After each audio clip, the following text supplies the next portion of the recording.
लेकर के उपस्थित हो चुके हैं ज्योग्राफी के बिहार बोर्ड के द्वारा पूछे गए 2021 के प्रश्न पत्र को।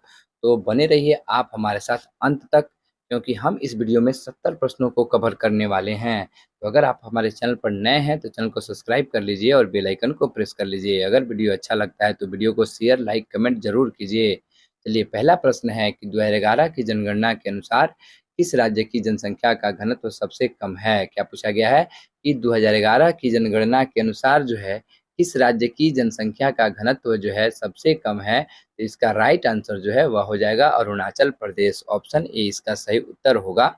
2 नंबर प्रश्न कह रहा है कि 2011 की जनगणना के अनुसार बिहार की जनसंख्या कितनी थी? क्या कह रहा है कि 2011 के अनुसार बिहार की जनसंख्या जो थी वह कितनी थी? तो 10.41 करोड़ थी। क्या थी? 10.41 करोड़ बिहार की जनसंख्या थी 2011 की जनगणना के अनुसार। तो यहाँ पे हम लोग ए नंबर ऑप्शन सही करेंगे। 3 नंबर प्रश्न कह रहा है कि निम्नलिखित राज्यों में से किसकी जनसंख्या सर्वाधिक है? क्या कह रहा है कि निम्नलिखित राज्यों में से किसकी जनसंख्या जो है सर्वाधिक है? तो इसका सही आंसर जो है वह हो जाएगा ऑप्शन ए उत्तर प्रदेश। क्या हो जाएगा? Option A Uttar Pradesh. अगला प्रश्न कह रहा है कि हार्टिकल्चर संबंधित है। क्या कह रहा है कि हार्टिकल्चर जो है किस फसल से संबंधित है? अर्थात इसका आंसर हो जाएगा फल एवं सब्जी से जो है हार्टिकल्चर जो है संबंधित है। ऑप्शन डी इसका सही आंसर होगा। अगला प्रश्न कह रहा है कि शुष्क क्षेत्रों में मृदा अपरदन का मुख्य कारण क्या होता है? क्या कह रहा है कि शुष्क क्षेत्रों में मृदा अपरदन का मुख्य कारण क्या होता है? तो शुष्क क्षेत्रों में मृदा अपरदन का मुख्य कारण जो है वह वायु अपरदन होता है। ऑप्शन सी इसका सही आंसर होगा। 6 नंबर प्रश्न कह रहा है कि दक्षिण भारत में सिंचाई का मुख्य स्रोत क्या है? क्या कह रहा है कि दक्षिण भारत में सिंचाई का मुख्य स्रोत जो है वह क्या है? तो इस दक्षिण भारत में सिंचाई का मुख्य स्रोत जो है वह है नहर। ऑप्शन ए इसका सही उत्तर होगा। अगला प्रश्न को देखते हैं हम लोग कि अगला प्रश्न में क्या पूछा गया है। तो 7 नंबर प्रश्न में कह रहा है कि तारापुर नाभिकीय ऊर्जा केंद्र अवस्थित है। क्या कह रहा है? तारापुर नाभिकीय ऊर्जा केंद्र अवस्थित है किस राज्य में? तो यह है महाराष्ट्र में। कहाँ है? महाराष्ट्र में स्थित है। ऑप्शन बी इसका सही उत्तर होगा। 8 नंबर प्रश्न कह रहा है कि निम्नलिखित में कौन पश्चिमी भारत की नदी बेसिन है? क्या कह रहा है कि निम्नलिखित में कौन पश्चिमी भारत की नदी बेसिन है? तो इसका सही जवाब जो है वह हो जाएगा माही बेसिन। ऑप्शन ए इसका सही आंसर होगा। 9 नंबर प्रश्न कह रहा है कि सबसे महत्वपूर्ण जूट उत्पादक क्षेत्र है। क्या कह रहा है कि सबसे महत्वपूर्ण जूट उत्पादक क्षेत्र है? तो सबसे महत्वपूर्ण जूट उत्पादक क्षेत्र जो है गंगा डेल्टा को माना जाता है। ऑप्शन ए यहाँ पे सही आंसर होगा। 10 नंबर प्रश्न कह रहा है कि बाबा बुदन पहाड़ी स्थित है। ए में कह रहा है कर्नाटक, बी में गोवा, सी में झारखंड और डी में उड़ीसा। तो बाबा बुदन पहाड़ी जो है वह कर्नाटक में स्थित है। ऑप्शन ए यहाँ सही उत्तर होगा। अगला प्रश्न कह रहा है कि निम्नलिखित राज्यों में कौन गोंडवाना कोयला के लिए प्रसिद्ध है? जैसे ऑप्शन में दिया गया है नागालैंड, त्रिपुरा, तमिलनाडु और झारखंड। तो गोंडवाना कोयला के लिए जो है वह झारखंड प्रसिद्ध है। ऑप्शन डी इसका सही आंसर होगा। बढ़ते हैं हम अगले प्रश्न की तरफ। और जो है 12 नंबर प्रश्न कह रहा है 12 नंबर प्रश्न में पूछा गया है जनसंख्या वितरण को प्रभावित करने वाला सबसे महत्वपूर्ण कारक क्या है?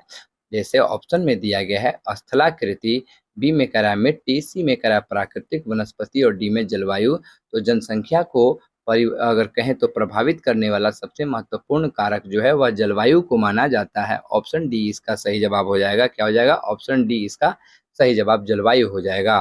अगला प्रश्न कह रहा है कि औद्योगिकरण से कौन सा प्रदूषण होता है? क्या कह रहा है कि औद्योगिकरण से कौन सा प्रदूषण होता है?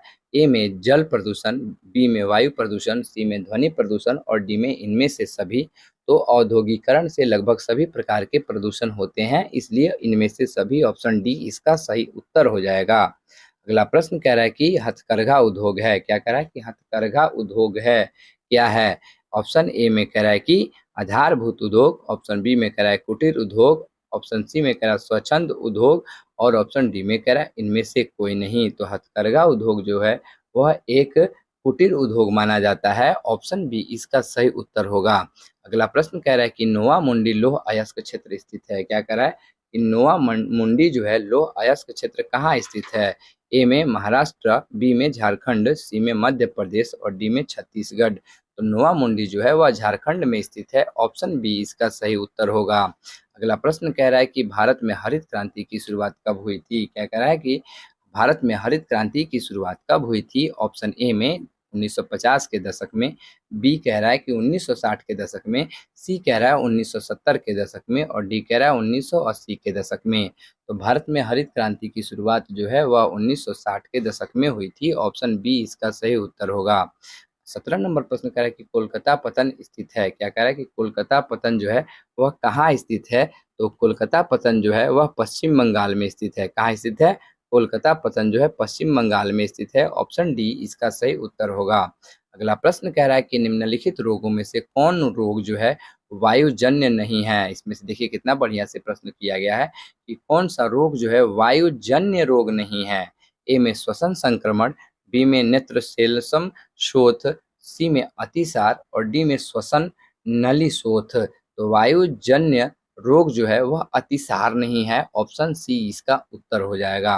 अगला प्रश्न कह रहा है कि ब्राजील के कॉफी क्षेत्र को क्या कहा जाता है? तो ब्राजील के कॉफी क्षेत्र को फेजेंडा कहा जाता है। ऑप्शन ए इसका सही उत्तर होगा। 20 नंबर प्रश्न कह रहा है कि मणिपाल सॉफ्टवेयर तकनीकी पार्क कहाँ अवस्थित है? क्या कह रहा है कि मणिपाल सॉफ्टवेयर तकनीकी पार्क जो है कहाँ अवस्थित है? ए में सिक्किम, बी में कर्नाटक, सी में आंध्र प्रदेश और डी में तमिलनाडु। तो मणिपाल सॉफ्टवेयर पार्क जो है वह कर्नाटक में स्थित है। ऑप्शन बी इसका सही उत्तर होगा। अगला प्रश्न कह रहा है कि निम्नलिखित में सर्वाधिक प्रदूषित नदी जो है कौन है? ऑप्शन में दिया गया है रावी, गोदावरी, ब्रह्मपुत्र और यमुना। तो सबसे प्रदूषित नदी जो है वह यमुना को माना गया है। ऑप्शन डी जो है सही उत्तर हो जाएगा। और बढ़ते हैं हम अगले प्रश्नों की तरफ। और अगला प्रश्न जो है इसमें पूछा गया है कि निम्नलिखित में कौन मानव और पर्यावरण के बीच अन्योन्य क्रिया का सर्वाधिक महत्वपूर्ण कारक है? ए में कह रहा है मानव बुद्धिमत्ता, बी में कह रहा है प्रौद्योगिकी, सी में कह रहा है लोगों के अनुभव और डी में कह रहा है कि मानवीय भाईचारा। तो जो पर्यावरण और मानव के बीच अन्योन्य क्रिया का जो सर्वाधिक महत्वपूर्ण कारक है वह होता है प्रौद्योगिकी। ऑप्शन बी इसका सही उत्तर होगा। 23 नंबर प्रश्न कह रहा है कि नियतिवाद संकल्पना में किस घटक को महत्वपूर्ण माना गया है? क्या कह रहा है नियतिवाद संकल्पना में किस महत्व घटक को जो है महत्वपूर्ण माना गया है? ए में प्राकृतिक घटक, बी में मानवीय घटक और सी में ए और बी दोनों और डी में इनमें से कोई नहीं। तो यह हो जाएगा प्राकृतिक घटक और मानवीय घटक दोनों, अर्थात सी नंबर ऑप्शन जो है सही होगा, ए और बी। अगला 24 नंबर प्रश्न कह रहा है कि निम्नलिखित में कौन रोपड़ फसल नहीं है? क्या कह रहा है कि रोपड़ फसल कौन नहीं है? ए में कॉफी, बी में गेहूं, सी में गन्ना और डी में रबड़। तो गेहूं जो है वह रोपड़ फसल के अंतर्गत नहीं आता है। ऑप्शन बी इसका सही आंसर होगा। अगला प्रश्न है कि निम्नलिखित में कौन प्राथमिक क्रियाकलाप है? ऑप्शन ए में खेती, बी में व्यापार और सी में बुनाई तथा डी में जूट। तो प्राथमिक क्रियाकलाप जो है वह खेती है। ऑप्शन ए यहाँ पे सही उत्तर होगा। और 26 नंबर प्रश्न में पूछा गया है कि स्वेज नहर किसको जोड़ती है? क्या कह रहा है कि स्वेज नहर जो है किसको जोड़ती है? ए में हिंद महासागर को प्रशांत महासागर से, बी में प्रशांत महासागर को अटलांटिक महासागर से, सी में अटलांटिक महासागर को आर्कटिक महासागर से और डी में लाल सागर को भूमध्य सागर से। तो स्वेज नहर जो है लाल सागर को भूमध्य सागर से जोड़ती है। ऑप्शन डी इसका सही उत्तर हो जाएगा। बढ़ते हैं हम 27 नंबर प्रश्न की तरफ। और 27 नंबर प्रश्न में पूछा गया है कि नेताजी सुभाष चंद्र बोस अंतर्राष्ट्रीय हवाई अड्डा कहाँ है? क्या पूछा गया है? नेताजी सुभाष चंद्र बोस अंतर्राष्ट्रीय हवाई अड्डा जो है वह कहाँ है? ए में उड़ीसा, बी में पश्चिम बंगाल, सी में महाराष्ट्र और डी में गुजरात। तो नेताजी सुभाष चंद्र बोस अंतर्राष्ट्रीय हवाई अड्डा जो है वह पश्चिम बंगाल में स्थित है। ऑप्शन बी इसका सही उत्तर होगा। अगला प्रश्न है कि नदी के सहारे बसा गांव जो है किस प्रतिरूप में आएगा? तो नदी के सहारे बसा गांव जो है वह अर्य प्रतिरूप में आएगा। किस प्रतिरूप में आएगा? तो वह अर्य प्रतिरूप में आएगा। ऑप्शन बी इसका सही उत्तर होगा। अगला प्रश्न कह रहा है कि 2011 की जनगणना के अनुसार बिहार का जनसंख्या घनत्व कितना था? क्या कह रहा है कि 2011 की जनगणना के अनुसार बिहार का जनसंख्या घनत्व जो था वह कितना था? तो जनसंख्या घनत्व जो था वह था 1106 व्यक्ति प्रति वर्ग किलोमीटर। ऑप्शन डी इसका सही उत्तर होगा। अगला प्रश्न है कि भारत में पूर्ण जनगणना पहली बार कब हुई थी? तो भारत में पहली बार पूर्ण जनगणना जो है वह 1881 ईस्वी में हुई थी। ऑप्शन ए इसका सही उत्तर हो जाएगा। अगला प्रश्न कह रहा है कि 2011 की जनगणना के अनुसार भारत में नगरीय आबादी कितनी थी? तो भारत में नगरीय आबादी 2011 के अनुसार जो है वह 31.16% थी। क्या थी? 31.16%। ऑप्शन ए इसका सही उत्तर होगा। अगला प्रश्न कह रहा है कि निम्नलिखित में से कौन भारत में पुरुष प्रवास का मुख्य कारण है? तो भारत में पुरुष प्रवास का मुख्य कारण जैसे 4 ऑप्शन दिए गए हैं, जैसे विवाह, व्यवसाय, काम और रोजगार तथा शिक्षा।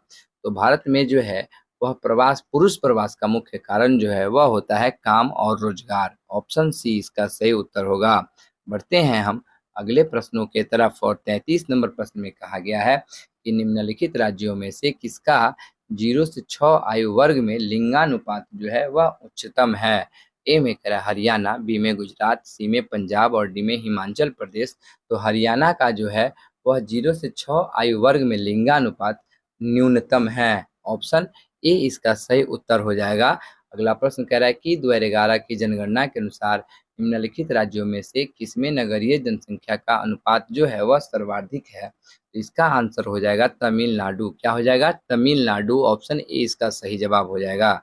35 नंबर प्रश्न कह रहा है कि सिंचित क्षेत्रों में मृदा निम्नीकरण का प्रमुख कारण जो है वह क्या है? क्या कह रहा है कि सिंचित क्षेत्रों में मृदा निम्नीकरण का प्रमुख कारण जो है वह मृदा लवणता है। ऑप्शन बी इसका सही उत्तर हो जाएगा। अगला प्रश्न है कि हुगली औद्योगिक प्रदेश का केंद्र क्या है? क्या कह रहा है? हुगली औद्योगिक प्रदेश का केंद्र क्या है? तो इसका आंसर जो है वह हो जाएगा कोलकाता से हावड़ा। क्या हो जाएगा? कोलकाता से हावड़ा जो है वह हुगली औद्योगिक प्रदेश का केंद्र है। ऑप्शन ए इसका सही उत्तर होगा। अगला प्रश्न कह रहा है कि भारत में पहला रेडियो कार्यक्रम कब प्रकाशित हुआ था? ऑप्शन में दिया गया है 1936, बी में दिया गया है 1911, सी में दिया गया है 1923 और डी में दिया गया है 1927। तो रेडियो कार्यक्रम भारत में 1923 ईस्वी में शुरू हुआ था। ऑप्शन सी इसका सही उत्तर होगा। अगले प्रश्न को देखते हैं हम कि अगला प्रश्न में क्या पूछा गया है। तो अगला प्रश्न में है कि भारतीय रेल की शुरुआत कब हुई थी? तो भारतीय रेल की शुरुआत जो है वह 1853 ईस्वी में हुई थी। ऑप्शन ए इसका सही उत्तर है। 39 नंबर प्रश्न कह रहा है कि कोच्चिपतन अवस्थित है। क्या कह रहा है? कोच्चिपतन जो है किस राज्य में अवस्थित है? ऑप्शन में दिया गया है कर्नाटक, उड़ीसा, केरल तथा तमिलनाडु। तो कोच्चिपतन जो है वह केरल राज्य में स्थित है। ऑप्शन सी इसका सही उत्तर होगा। 40 नंबर प्रश्न में पूछा गया है कि जलजन्य रोग कौन सा है? क्या पूछा गया है कि जलजन्य रोग कौन सा है? ए में कह रहा है श्वसन संक्रमण, बी में कह रहा है कि नेत्रसेल्समम शोथ, सी में कह रहा है अतिसार और डी में कह रहा है श्वसन नली शोथ। तो जलजन्य रोग जो है वह अतिसार होता है। ऑप्शन सी इसका सही उत्तर होगा।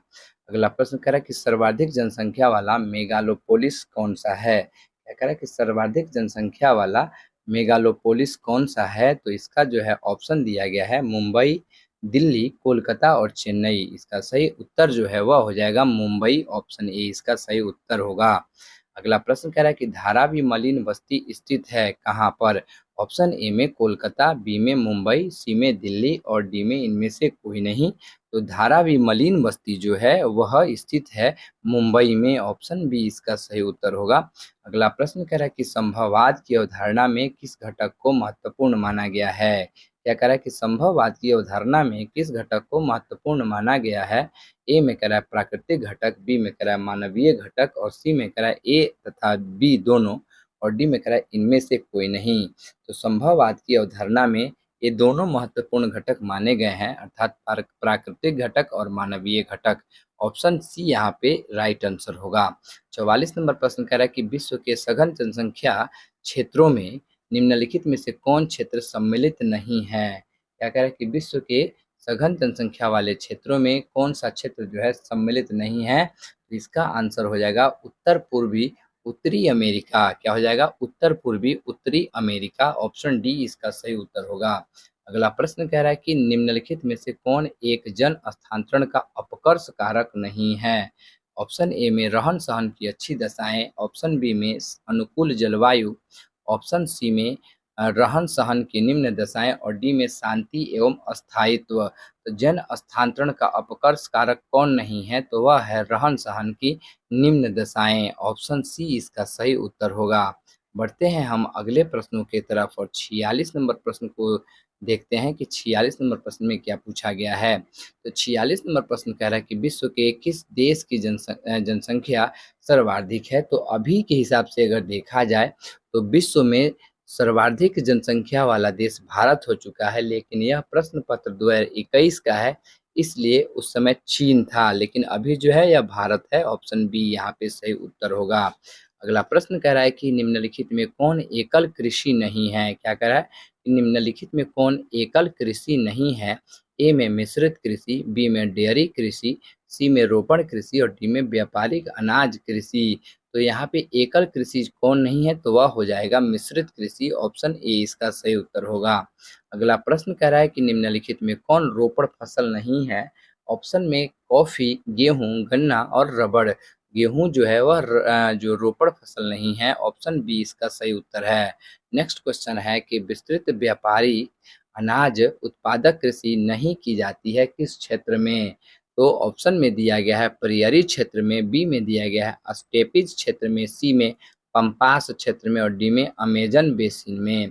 तो अमेजन बेसिन में जो है वह विस्तृत व्यापारिक अनाज कृषि नहीं की जाती है। ऑप्शन डी यहाँ पे उत्तर हो जाएगा।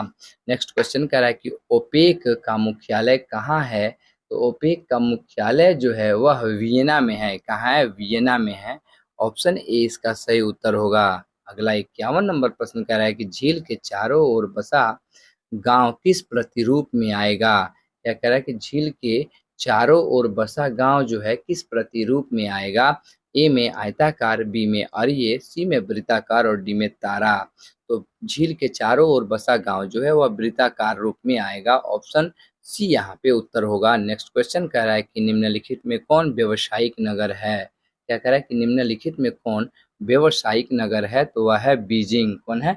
बीजिंग जो है व्यावसायिक नगर के रूप में जाना जाता है। अगला प्रश्न को देखते हैं कि अगला प्रश्न क्या है। तो अगला प्रश्न कह रहा है कि उत्तर अटलांटिक मार्ग किसको जोड़ता है? क्या कह रहा है कि उत्तर अटलांटिक मार्ग किसको जोड़ता है? ए में उत्तरी अमेरिका को यूरोप से, बी में उत्तरी अमेरिका को अफ्रीका से, सी में यूरोप को एशिया से और डी में इनमें से कोई नहीं। तो उत्तर अटलांटिक मार्ग जो है उत्तरी अमेरिका को यूरोप से जोड़ता है। ऑप्शन ए यहाँ पे सही उत्तर होगा। अगला प्रश्न कह रहा है कि यूरोप वासियों द्वारा अपने उपनिवेश में किस प्रकार की कृषि का विकास किया गया? तो यूरोप वासियों के द्वारा अपने उपनिवेश वाले क्षेत्रों में रोपण कृषि का विकास किया गया था। ऑप्शन बी जो है इसका सही आंसर होगा। अगला प्रश्न कह रहा है कि खट्टे फलों की कृषि संबंधित है। क्या कह रहा है कि खट्टे फलों की कृषि संबंधित है? तो इसका आंसर जो है वह हो जाएगा भूमध्य सागरीय कृषि से। ऑप्शन सी इसका सही आंसर होगा। 56 नंबर प्रश्न कह रहा है कि निम्नलिखित में से कौन ऑस्ट्रेलिया की राजधानी है? क्या कह रहा है कि निम्नलिखित में से कौन ऑस्ट्रेलिया की राजधानी है? तो कैनबेरा जो है वह ऑस्ट्रेलिया की राजधानी है। ऑप्शन ए यहाँ पे सही उत्तर है। 57 नंबर प्रश्न कह रहा है कि उच्च परिणाम और स्तर वाले अन्वेषण से संबंधित क्रियाकलापों को क्या कहा जाता है? क्या कह रहा है कि उच्च परिणाम और स्तर वाले अन्वेषण से संबंधित क्रियाकलापों को क्या कहा जाता है? तो उसको कहा जाता है चतुर्थ क्रियाकलाप। ऑप्शन सी यहाँ सही उत्तर होगा। अगला 58 नंबर प्रश्न कह रहा है कि उत्तर भारत में सिंचाई का मुख्य स्रोत क्या है? तो उत्तर भारत में सिंचाई का मुख्य स्रोत जो है वह नहर है। ऑप्शन ए यहाँ पे सही उत्तर होगा। बढ़ते हैं हम अगले प्रश्नों की तरफ, देखते हैं कि 60 नंबर 59 नंबर जो भी प्रश्न है क्या है। तो 59 नंबर प्रश्न कह रहा है कि निम्नलिखित खनिजों में किसको भूरा हीरा के नाम से जाना जाता है? ए में कह रहा है लोह अयस्क, बी में अभ्रक, सी में मैगजीन और डी में लिंगनाइट।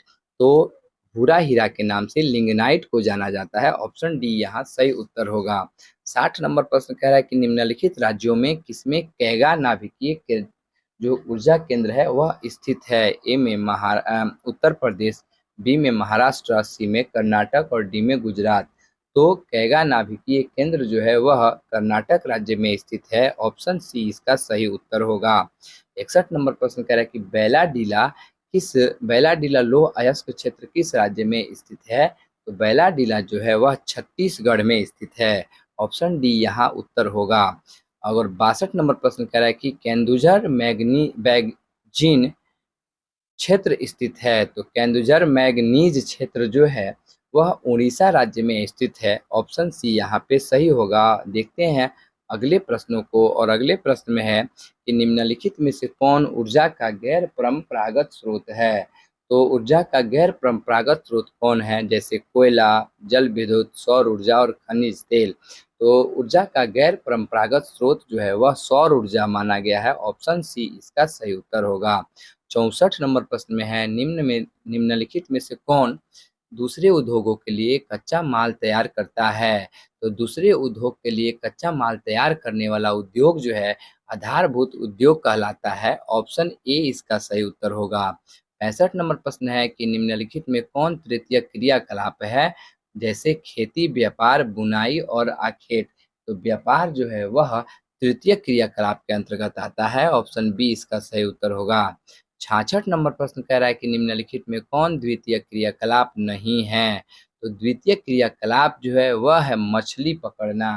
क्या कह रहा है कि द्वितीय क्रियाकलाप नहीं है, तो वह कार्य जो है वह है मछली पकड़ना। ऑप्शन ए इसका सही जवाब हो जाएगा, क्योंकि मछली पकड़ना जो है वह प्रथम क्रियाकलाप के अंतर्गत आता है। 67 नंबर प्रश्न कह रहा है कि ट्रांस महाद्वीपीय स्टुअर्ट महामार्ग जोड़ता है किससे जोड़ता है। तो इसको जोड़ा जाता है डार्विन को मेलबोर्न से। ऑप्शन डी इसका सही उत्तर हो जाएगा। बढ़ते हैं हम अगले प्रश्न की तरफ, और अगले प्रश्न में है कि पनामा नहर किसको जोड़ती है। क्या कह रहा है कि पनामा नहर जो है किसको जोड़ती है। तो पनामा नहर प्रशांत महासागर को अटलांटिक महासागर से जोड़ती है। ऑप्शन सी इसका सही उत्तर होगा। 69 नंबर प्रश्न है कि विश्व के प्रमुख समुद्री पतन किस प्रकार के हैं। तो विश्व के प्रमुख समुद्री पतन जो हैं विस्तृत पतन के रूप में पाए जाते हैं। ऑप्शन सी इसका सही उत्तर होगा। 70 नंबर प्रश्न कह रहा है कि निम्नलिखित महाद्वीपों में किसमें विश्व व्यापार का सर्वाधिक प्रवाह होता है। तो सर्वाधिक प्रवाह होने वाला महादेश जो है वह एशिया है, और इसका आंसर ऑप्शन ए हो जाएगा। तो 2021 के हम लोगों ने ज्योग्राफी के 70 प्रश्नों को सॉल्व किया है। आशा करता हूँ कि आप सभी तमाम विद्यार्थियों को ये प्रश्न काफ़ी अच्छे लगे होंगे। अगर अच्छे लगे हों तो लाइक कीजिए, शेयर कीजिए, कमेंट कीजिए। Thanks for watching my video.